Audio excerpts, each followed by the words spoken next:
नमस्कार, detail news India देख रहे हैं आप। आपके साथ मैं हूं हर्ष त्यागी और आज 4 मई 2026 की ये तारीख भारतीय राजनीति के इतिहास में एक बड़े बदलाव के गवाह के रूप में दर्ज हो गई है। 5 राज्यों के चुनावी नतीजों और रुझानों ने देश का सियासी नक्शा पूरी तरह बदल दिया है। आज के खास बुलेटिन में हम बात करेंगे बंगाल के उस ऐतिहासिक भगवा उदय की जिसने ममता बनर्जी के अभेद्य दुर्ग को ढहा दिया। 15 साल के लंबे इंतजार और शून्य से शिखर तक के संघर्ष के बाद आखिरकार बंगाल में कमल खिलने जा रहा है। दूसरी खबर में बात दक्षिण के उस सुपरस्टार की जिसने राजनीति के मजे हुए खिलाड़ियों को चित कर दिया है। फिल्मी पर्दे के इस थलापति ने राजनीति के मैदान में उतरते ही वो कर दिखाया जिसकी उम्मीद बड़े बड़े दिग्गजों को नहीं थी।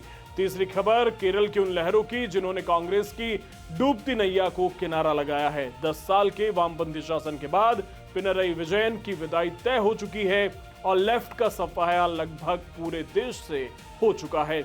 आखिर में बात असम की भी करेंगे जहां मुख्यमंत्री हिमंता बिस्वा शर्मा ने प्रो इनकम्बेंसी की नई परिभाषा गढ़ते हुए जीत की हैट्रिक लगा दी है। आज दिन भर की खबरों पर बात करेंगे, लेकिन उससे पहले इस वक्त के बड़े अपडेट्स। 5 राज्यों के नतीजों में बंगाल तमिलनाडु ने चौंकाया। पश्चिम बंगाल में भगवा लहराया तो तमिलनाडु में विजय का राजनीतिक डेब्यू सफल। 10 साल बाद केरल में कांग्रेस की वापसी तो असम में बुरा हाल, बीजेपी ने लगाई हैट्रिक। हिमंता की लहर में विपक्ष धराशायी। भारत ने नेपाल के दावों को किया खारिज। नेपाल ने लिपुलेख दर्रे के जरिए मानसरोवर की यात्रा पर जताई थी आपत्ति। फिलहाल पश्चिम एशिया में शांति की उम्मीद नहीं। ट्रंप ने ईरान के प्रस्ताव को ठुकराया, बोले स्वीकार करने लायक नहीं।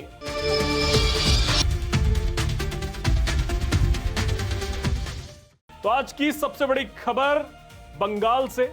बंगाल में पहली बार कमल खिलने जा रहा है। बीजेपी ने विधानसभा चुनाव में ममता बनर्जी को धूल चटा दी है। बीजेपी दोहरे शतक की ओर आगे बढ़ रही है तो वहीं टीएमसी 3 डिजिट में भी सीटें नहीं ला पाई। बंगाल के लोगों ने तृणमूल को उसकी असली जगह दिखा दी है। 15 साल सत्ता में रहने के बाद अब ममता बनर्जी की विदाई हो रही है। खबर लिखे जाने तक बीजेपी 191 और टीएमसी 96 सीटों पर आगे चल रही है। भाजपा को 45% तो वहीं टीएमसी को 42% वोट मिलते हुए दिखाई दे रहे हैं। चुनाव जीतने के लिए टीएमसी चीफ ने अपनी पूरी ताकत लगा दी थी। तुष्टीकरण की सारी हदें पार हुई। खुले तौर पर मुस्लिम वोट के लिए उनकी पार्टी की नेता वोट मांगती भी दिखी, लेकिन रुझानों से साफ है कि बंगाल के लोगों ने मोदी मॉडल पर मुहर लगा दी है। चुनाव प्रचार की शुरुआत में अमित शाह ने कह दिया था कि चुनाव खत्म होने तक मैं कहीं नहीं जाने वाला हूं और उनकी मेहनत अब रुझानों में साफ साफ दिख रही है कि बंगाल में पहली बार भगवा लहराने जा रहा है। ये वही पार्टी है जो 2016 के चुनाव में महज 3 सीट जीत पाई थी। पिछले इलेक्शन में बीजेपी को निराशा हाथ लगी, लेकिन इस बार पार्टी ने ममता बनर्जी को बड़ी शिकस्त दी है। बंगाल के मुख्यमंत्री ने कई बार बीजेपी को चुनौती दी कि वो बंगाल जीत कर दिखाएं। आज बीजेपी के कार्यकर्ताओं के लिए बड़ा दिन है। उधर खबरें ये भी आ रही हैं कि काउंटिंग के दौरान राज्य में 4 जगह पर हिंसक झड़पें हुई हैं। आसनसोल में टीएमसी ऑफिस कैंप में तोड़फोड़ तो जमुरिया में आगजनी की गई। कूच बिहार में सुरक्षा बलों ने लाठीचार्ज किया। भवानीपुर सीट पर ममता बनर्जी आगे हैं, सुवेंदु अधिकारी पीछे चल रहे हैं। मोदी ने जहां झालमुड़ी खाई उस इलाके में बीजेपी 4 सीटों पर आगे है। ये सीटें झाड़ग्राम, बिनपुर, गोपीबल्लभपुर और नया ग्राम है। और बंगाल की तरह ही सबसे चौंकाने वाले रुझान तमिलनाडु से आए हैं। तमिलनाडु में सिनेमा के सुपरस्टार थलापति विजय अब राजनीति के सबसे बड़े खिलाड़ी के रूप में उभरे हैं। कोई भी राजनीतिक पंडित और एग्जिट पोल टीवीके की इस विजय को प्रिडिक्ट नहीं कर पाया, लेकिन तमिलनाडु ने साबित कर दिया कि यहां आज भी स्टार कल्चर बरकरार है। अगर सिनेमा का कोई सितारा राजनीति में आए तो लोग उसको वोटों के रूप में भरकर प्यार देते हैं। तमिलनाडु के राजनीति के इतिहास को अगर हम देखें तो एमजीआर, करुणानिधि से लेकर जयललिता तक प्रदेश के लोगों ने फिल्मी सितारों को पॉलिटिक्स में सफल बनाया है। एमजीआर का क्रेज हमने पढ़ा है, जयललिता का आखिरी सफर हमने देखा है, लेकिन आज की पीढ़ी तमिलनाडु में एक इतिहास बनता देख रही है। एक 51 साल का अभिनेता राजनीति में डेब्यू करता है, अब सीएम बनने वाला है। थलापति विजय ने सभी समीकरणों को ध्वस्त कर दिया है। वहीं स्टालिन की हार का सबसे बड़ा कारण उनका ओवर कॉन्फिडेंस है। डीएमके की नफरत वाली राजनीति ने उनकी सियासत डुबा दी है। मुख्यमंत्री एमके स्टालिन के बेटे उदयनिधि सनातन को मिटाने की बात करते थे, आज उनकी पार्टी खत्म होने की कगार पर आ गई है। सभी पॉलिटिकल एक्सपर्ट्स डीएमके को सबसे बड़ी पार्टी के रूप में देख रहे थे, लेकिन आलम यह है कि डीएमके 50 सीट के साथ तीसरे नंबर की पार्टी बनकर रह गई है। उससे बेहतर स्थिति में AIADMK 57 सीटों के साथ है। दल के अंदर कई गुटों के बावजूद वो स्टालिन की पार्टी से बेहतर प्रदर्शन कर रही है।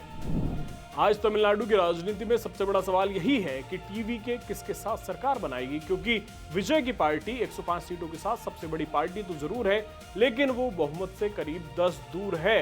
ऐसे में कांग्रेस के साथ भी उम्मीद नहीं, क्योंकि कांग्रेस मुश्किल से 5 सीट ला पाएगी। नतीजों के बाद देखना होगा कि विजय किसके साथ मिलकर सरकार बनाते हैं। और अब रुक करते हैं पड़ोसी राज्य केरलम का। ये प्रदेश कांग्रेस के लिए आखिरी उम्मीद साबित हुआ है और इसी के साथ लेफ्ट पूरे देश से खत्म हो चुकी है।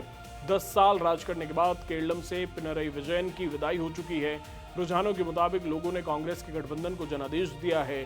140 विधानसभा सीटों पर लेफ्ट 20 सीटों पर आगे है, कांग्रेस 41 और अदर्स 9 सीटों पर आगे हैं। मौजूदा आंकड़ों से साफ पता चल रहा है कि लेफ्ट को करारा झटका लगा है, वो कांग्रेस से काफी पीछे दिखाई दे रहे हैं। एग्जिट पोल के नतीजों ने केरल में मुकाबले को काफी करीबी बताया था और कई सर्वे में यह कहा गया कि LDF लगातार तीसरी बार सत्ता में लौट सकता है, लेकिन कुछ अनुमान ऐसे भी थे जिनमें सरकार बदलने की संभावना जताई गई थी।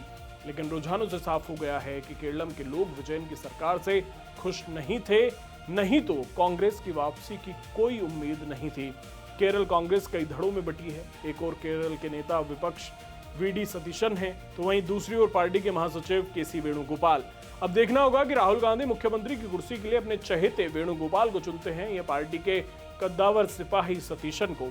CM कोई भी बने, लेकिन सरकार बनने के बाद प्रदेश में कांग्रेस को खुद को बड़ा करने की चुनौती होगी। साथ ही आपको पुडुचेरी के नतीजे बताते हैं। केंद्र शासित प्रदेश में 9 अप्रैल को वोटिंग हुई। यहां दो गठबंधन के बीच अहम मुकाबला रहा। AINRC के नेतृत्व में बीजेपी के साथ वाला गठबंधन NDA मैदान में उतरा, जबकि कांग्रेस के नेतृत्व में सेक्युलर प्रोग्रेसिव अलायंस ने उम्मीदवारों को मैदान में उतारा। इस गठबंधन का हिस्सा DMK भी है। यहाँ के रुझानों को देखें तो AINRC 10 सीटों पर जीत चुकी है, तो वहीं बीजेपी 5 सीटों पर बढ़त बनाए हुए है। यहाँ भी कांग्रेस और DMK का बेहद बुरा प्रदर्शन देखने को मिल रहा है। दोनों पार्टियों के खाते में एक एक सीट आती दिख रही है। इससे बेहतर केंद्र शासित प्रदेश में 3 निर्दलीय प्रत्याशी अपनी अपनी सीटों पर आगे चल रहे हैं। और अंत में बात करते हैं असम की, जहां बीजेपी हैट्रिक लगाने जा रही है। रुझानों में साफ साफ दिख रहा है कि पूरे प्रदेश में हिमंता का जादू चला है और कांग्रेस पूरी तरह से फेल हो चुकी है। असम कांग्रेस के अध्यक्ष गौरव गोगोई खुद अपनी सीट हार चुके हैं। 126 सीटों में बीजेपी एक तरफा बड़ी जीत की ओर बढ़ रही है। इसका पूरा श्रेय बीजेपी की अग्रेसिव कैंपेन को जाता है। पूरी पार्टी ने प्रदेश में डटकर चुनाव लड़ा। BJP pro incumbency narrative set करने में भी सफल रही। असम में कांग्रेस की इस हार को प्रियंका गांधी के फेलियर के तौर पर देखा जा रहा है। राजनीतिक एक्सपर्ट्स लगातार ये बात कह रहे थे कि कांग्रेस ने असम चुनाव के नतीजों को जानते हुए भी प्रियंका को भेजा ताकि हार का ठीकरा उनके सिर पर फोड़ा जा सके।